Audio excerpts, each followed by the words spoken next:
Hello, my name is Judith Boyd, and this is my style guide. The name of my blog is Style Crone, and of course, Instagram @StyleCrone, and welcome to my home. I started my blog, Style Crone, in July of 2010.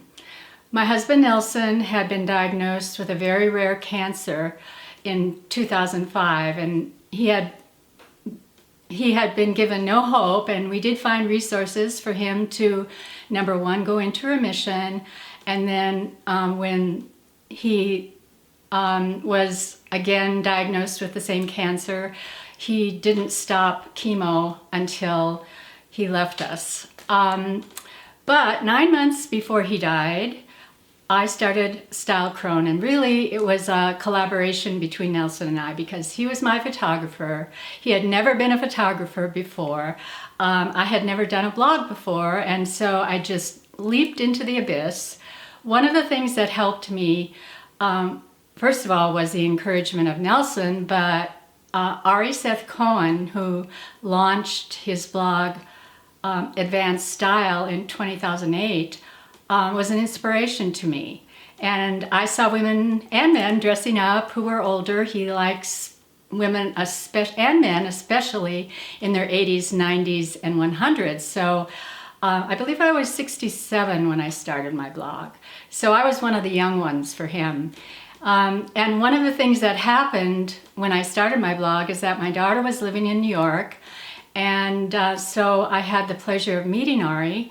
And I think I've been on his blog about 10 or 11 times, and also in 2 of his 3 books. What I did on my blog is I would get dressed up, which was nothing new for me. I had spent my career working in mental health, mostly in the emergency arena, but I dressed up then too because my patients loved it. I could wear street clothes, so there was no issue with me dressing up as long as my employer was okay with it. And I have been known to change jobs when I couldn't wear hats, so that was a priority for me. But when I started my blog, I was blogging about style and cancer caregiving, style and death, style and grief, and then style and recreating my life or my transformation. So I blogged through cancer caregiving. I blogged through Nelson's death, which gave me a reason to get up and get dressed and have my photo taken. I had various photographers after his death. And it really was a lifeline because I met so many people all over the world, either milliners, which I am a hat lover. I had a hat shop in the 80s, or bloggers and Instagrammers. I think that in terms of my own style, it has changed during the time that I've been blogging. And I'm inspired by other Instagrammers and other bloggers. They bring so much to my life. I'm very focused on sustainability, and most of what I wear is either recycled or vintage. I also love exploring local designers, and actually what I have on today is a very filmy silk dress by Steve Sells, who has become my friend over the years.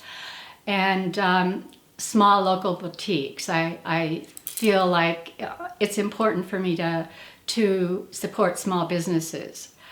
My style, I think it varies with the day. It's very organic. I usually start with a hat. I have a hat room upstairs and choose a hat, and then I build an outfit around that.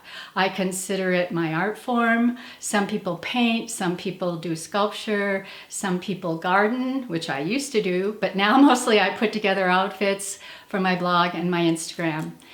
I would say I go for a well-fitting background and then I embellish.